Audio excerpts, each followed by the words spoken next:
¿Qué sucede en el país? Tendencias del acontecer nacional en Análisis Situacional. Hoy nos acompaña Jesús Faría, economista con posgrado en Economía Internacional y Relaciones Internacionales. Fue diputado a la Asamblea Nacional y también fue ministro de Comercio Exterior e Inversiones Extranjeras. Hoy es diputado en la Asamblea Nacional Constituyente. Bienvenido, Jesús. Muchas gracias por la invitación. ¿Cómo está usted? Aquí vamos, con optimismo, como siempre. Es una situación compleja, pero... Muy compleja, muy difícil. De hecho, recientemente, hace muy pocos días, el presidente Maduro criticó duramente a su equipo, a sus colaboradores. Señaló que no estaban a la altura de las actuales y difíciles circunstancias para enfrentar, por ejemplo, la guerra económica. ¿Qué significado tiene esta crítica, esta autocrítica del presidente Maduro? ¿Cómo la podemos interpretar? En primer lugar, no nos debería sorprender esa actitud. Todo revolucionario debe asumir una postura muy crítica y autocrítica a la hora de realizar balances en cuanto a la gestión, en cuanto a la acción revolucionaria.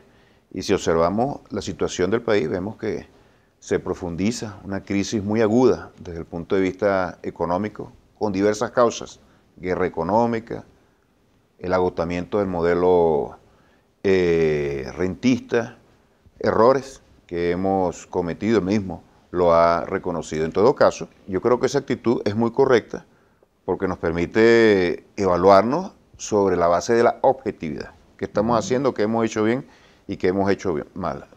Hemos tenido avances importantísimos en el ámbito político, estabilizando el país, garantizando la paz; en el ámbito social, tratando de proteger a la población frente a los embates de la crisis, de la guerra económica. Hemos avanzado en el tema internacional, hemos impedido el cerco internacional, el bloqueo total desde el punto de vista internacional que ha pretendido imponer los Estados Unidos, pero hemos cometido errores en el tema económico.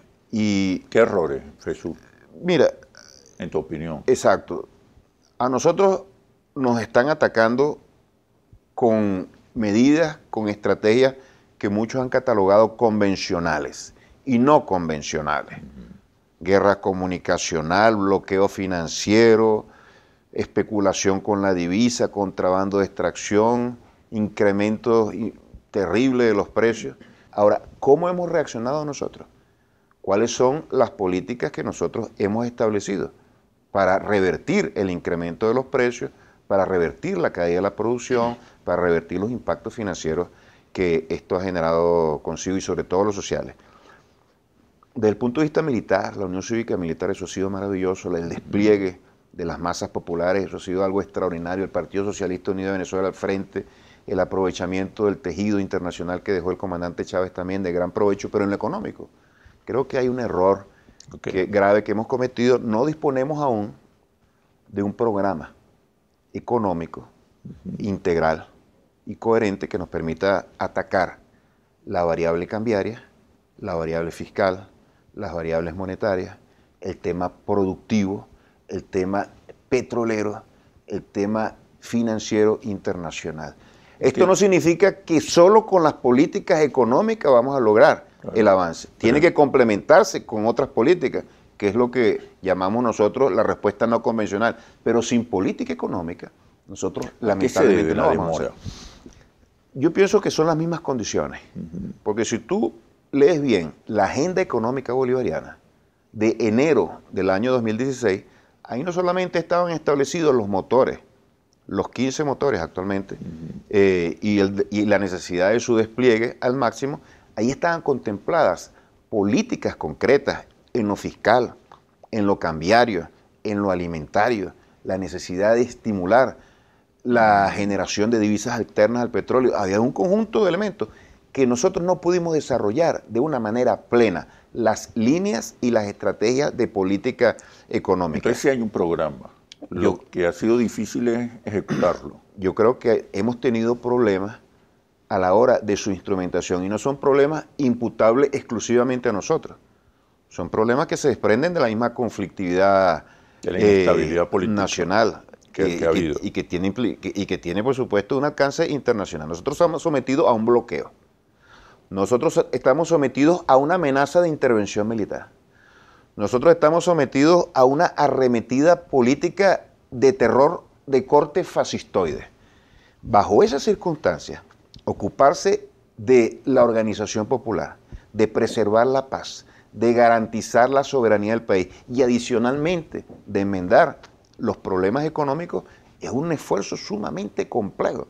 Es una tarea que exige el mayor esfuerzo y creo que allí es donde el presidente Nicolás Maduro ha puesto el acento a la hora de la autocrítica. Que dada la complejidad del asunto, nosotros, las exigencias son muy altas, pero la revolución tiene que crecerse a ese nivel y tiene que garantizar condiciones mínimas ¿para qué? Para evitar que la guerra económica salga airosa de esta confrontación. Toda revolución trae consigo una contrarrevolución. Ellos iban a responder de esa manera como lo han venido haciendo desde que llegó el comandante Chávez, solo que en términos cíclicos con mayor intensidad, con mayor virulencia en alguna fase, como la estamos observando. Tenemos que ir a un nosotros. corte comercial. Quiero que sigamos profundizando en los errores que se han cometido, pero sobre todo con el mejor ánimo constructivo. ¿Qué puedes aportar? ¿Qué idea tienes para recomendar? Ya venimos. ¿Qué sucede en el país? Tendencias del acontecer nacional en Análisis Situacional. ¿Qué sucede en el país? Tendencias del acontecer nacional en Análisis Situacional. Quiero insistir, Jesús, en las recomendaciones. En tu opinión, ¿por dónde podemos comenzar? ¿Por dónde debería comenzar el gobierno de Nicolás Maduro para resolver los graves problemas económicos? Un relanzamiento de una estrategia económica compacta, coherente, integral. Actualizar la agenda bolivariana. Sí, actualizarla e incorporar nuevos elementos. Ahí tiene que estar el tema petrolero, la recuperación del petróleo, el refinanciamiento. Para recuperar la producción del petróleo, ¿qué se hace? ¿Inversión extranjera es clave? Yo creo que la inversión es fundamental, pero también la participación. Este tema petrolero, tengo la impresión, hay las mejores intenciones y las mejores mentes, las mejores personas ocupadas con ese tema, pero todavía no cuenta con el apoyo de toda la fuerza nacional involucrada en la necesidad del cambio de la nación, pero también del petróleo. Nosotros estuvimos celebrando el Día de los Trabajadores y el socialismo es el proyecto histórico de los trabajadores. Por cierto, estamos en el bicentenario de Carlos Marx. Por eso es a muy largo plazo. 5 de mayo, pero fíjate lo que te voy a decir. Apenas creo que se inicia Carlos Marx una transición. Los chinos están en transición todavía, imagínate, después de 60, 70 años de revolución. Y él desarrolló un proyecto para los trabajadores. Y ese proyecto para los trabajadores implicaba la participación muy activa de estos. En la toma de decisiones, en la planificación, en el empuje, en el impulso de grandes reformas. Es un proceso a largo plazo, Jesús. Pero hoy, ¿qué se puede hacer? No, hoy. Y tenemos que aplicar ahora las herramientas. Ahora, en el marco de este bicentenario de Carlos Marx, nosotros podemos rescatar muchos elementos, pero aquí hay uno fundamental. El papel de la clase obrera, solamente uno, por citar solamente uno. El papel de la clase obrera a la hora de avanzar en función de los objetivos. Eso no se va a activar de una manera espontánea o por un llamado que le haga algún dirigente o alguna fuerza política. Eso hay que planificarlo, eso hay que organizarlo, eso hay que estimularlo. Necesitamos una vanguardia que se ponga al frente de esa clase obrera para que pueda desarrollar ese conjunto de tareas. Y otro elemento fundamental del pensamiento de Carlos Marx, el desarrollo de las fuerzas productivas como elemento central para el despliegue de una nueva sociedad. Bueno, el petróleo, a partir del petróleo... ¿Es importante la participación de la inversión extranjera? Es importante la participación eficiente del Estado, que no la hemos podido garantizar. Y ahí tenemos que hacernos una autocrítica. ¿Qué sucedió en el sector petrolero? ¿Por qué nosotros permitimos que eso cayera a esos niveles? Entiendo que se está haciendo una evaluación, pero eso tiene que ser una evaluación colectiva de todas las fuerzas vivas de la sociedad venezolana. El papel de los trabajadores y obviamente el papel de los actores, grandes actores económicos. Hay decenas de empresas transnacionales que están trabajando en la faja petrolífera del Orinoco y en otros proyectos con el Estado venezolano. Nosotros tenemos que potenciar eso, garantizando nuestra soberanía, pero garantizar también que aumente la producción. Y con el petróleo... Y que la inversión sea atractiva para el capital. No, por supuesto, condiciones que sean aceptables para ellos y condiciones que sean aceptables también para nosotros. Y con esa proyección en ascenso del petróleo, nosotros fortalecernos financieramente para la diversificación. Pero ¿cómo viene el crecimiento? ¿Cómo viene el desarrollo? ¿Cómo viene la diversificación de nuestra economía? ¿Viene con buenas intenciones? Sí. ¿Viene con buenos propósitos? Sí. Pero también viene con una política económica fundamentada en la racionalidad, fundamentada en los hechos reales. Tiene que ser algo que se asuma en términos de la realidad. Políticas cambiarias. Cambiarias, a eso que me quería referir ahora. ¿Qué se puede hacer ya, hoy, de inmediato? Bueno, ¿Qué hoy, resumieres? fíjate, esta es parte de las dificultades. Una cosa es discutirlo nosotros y otra cosa es aplicarla. Estamos planteando ideas. En medio de un debate electoral tremendo, donde una fuerza política llama al boicot, donde desde afuera hay una injerencia realmente nauseabunda que nosotros rechazamos y condenamos de la manera más categórica. En medio de este afán desestabilizador, es difícil aplicar a políticas. Pero ahora yo pienso que en las próximas 3 semanas podríamos hacer poco en materia cambiaria. Poco en materia cambiaria. ¿Estás de acuerdo con unificar el tipo de cambio, pero liberarlo? Después tenemos que ir a la unificación. Okay. En cualquiera de las modalidades, de manera progresiva. Sí, claro, porque despenalizar significa un paso a la unificación. Puede ser de manera progresiva, puede ser de manera inmediata, pero tenemos que ir allá. Pero solo la política cambiaria no va a resolver el problema. La política cambiaria tiene que estar acompañada exactamente de una política fiscal mucho más razonable, una política monetaria que se ajuste a las necesidades de recoger las grandes... La reconversión monetaria. No, la reconversión monetaria es necesaria, porque ya el cono monetario no era suficiente, no se ajustaba a las necesidades de la economía nacional para poder desarrollar todas las funciones que tiene el dinero en la economía. El dinero ha perdido funciones entre la economía precisamente como resultado de la inflación. Ahora, la reconversión, y esto nadie desde el gobierno lo ha negado porque es estrictamente lógico, la reconversión va a estar enmarcado dentro de un relanzamiento de la economía. Entra en vigencia en junio, nosotros para junio estaremos esperando anuncios muy importantes en materia económica que permitan que, entre otras cosas, y para el tema de la reconversión, que podamos frenar los altos niveles inflacionarios. Y a ese respecto, yo quisiera decir que el petro, que es otra de las iniciativas muy importantes... Quería preguntar sobre el petro y el petrooro. Sí, bueno, el petro en general, pues prácticamente es la misma estrategia. El petro nace como una necesidad del gobierno venezolano, ante un bloqueo, ante la imposibilidad de realizar pagos internacionales, ante la imposibilidad de conectarnos desde el punto de vista comercial y financiero con el resto del mundo, como lo puede hacer cualquier país, por la injerencia descarada del gobierno de los Estados Unidos, que quiere derrocar a Maduro a como de lugar, al presidente Nicolás Maduro a como de lugar.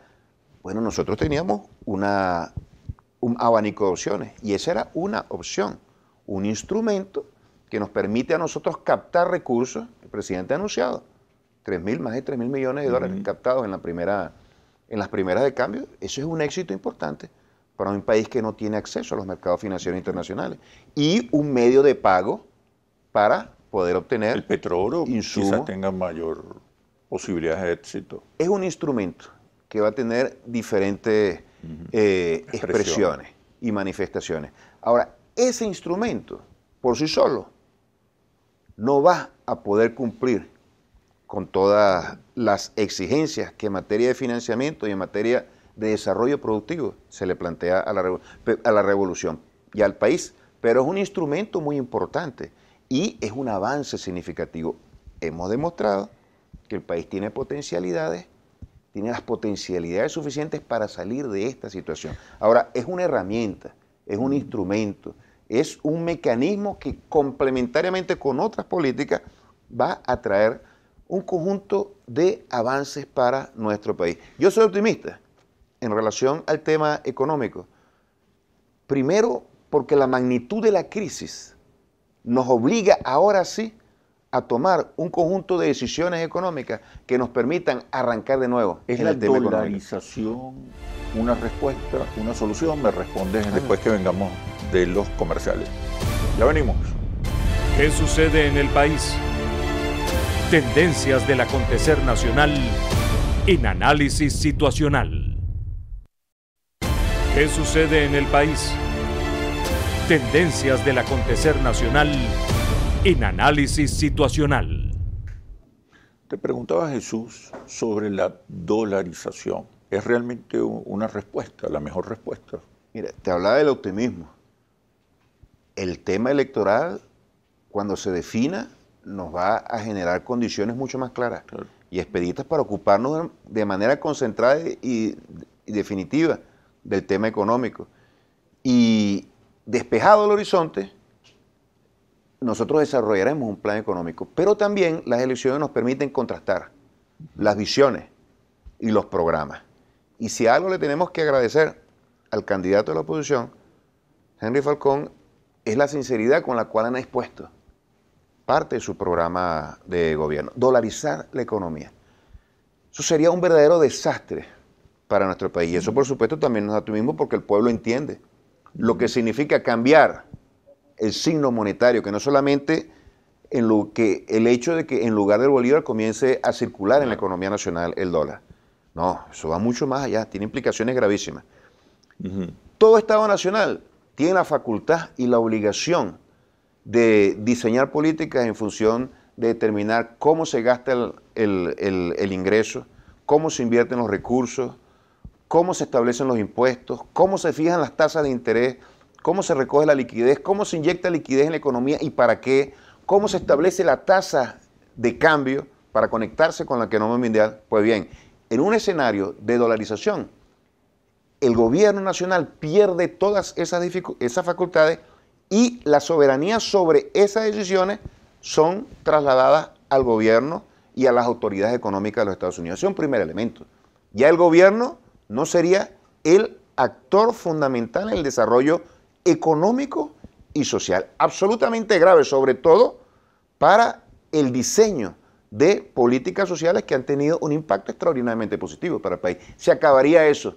Toda esa argumentación de que ellos van a continuar con las misiones, con las políticas sociales, se caen por su propio peso. Es una absoluta farsa. Eso por una parte. Eso por una parte.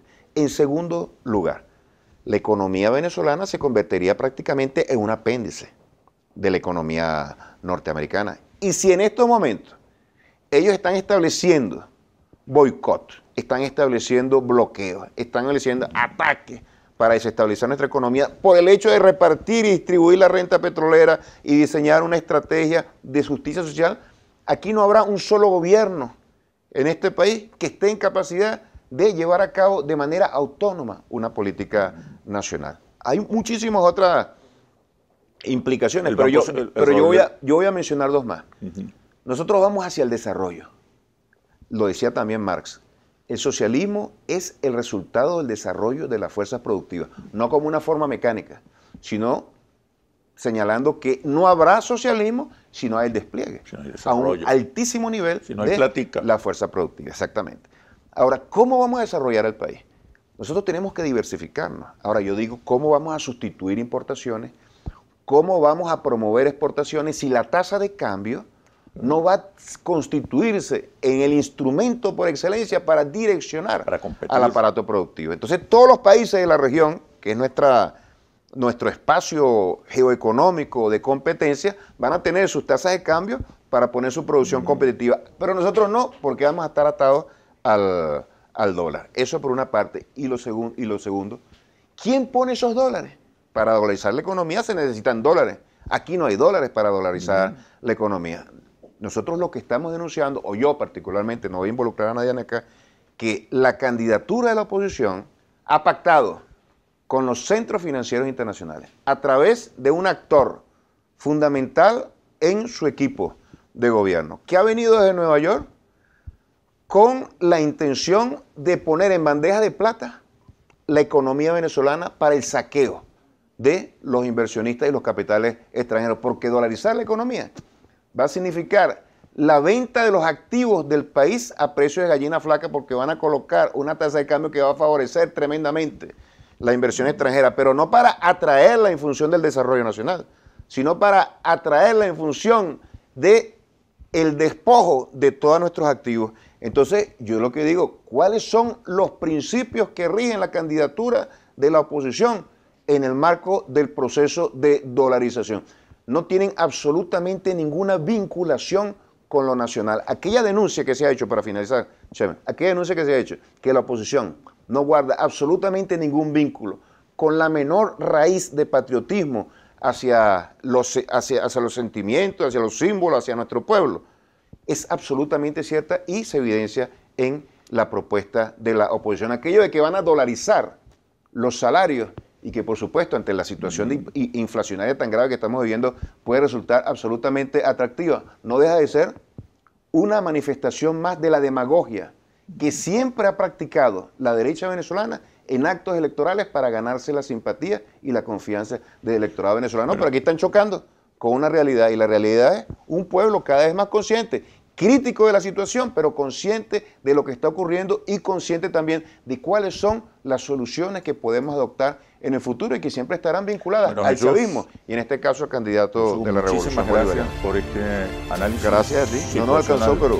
sí, gracias. Falta tiempo. Gracias, Jesús. Hasta pronto. Bueno, gracias. Venezuela es de todos y la construimos entre todos. Todos somos la solución. Así culmina este análisis situacional. Soy Oscar Chemmel y los espero la próxima semana por Globovisión. Aquí nos vemos todos.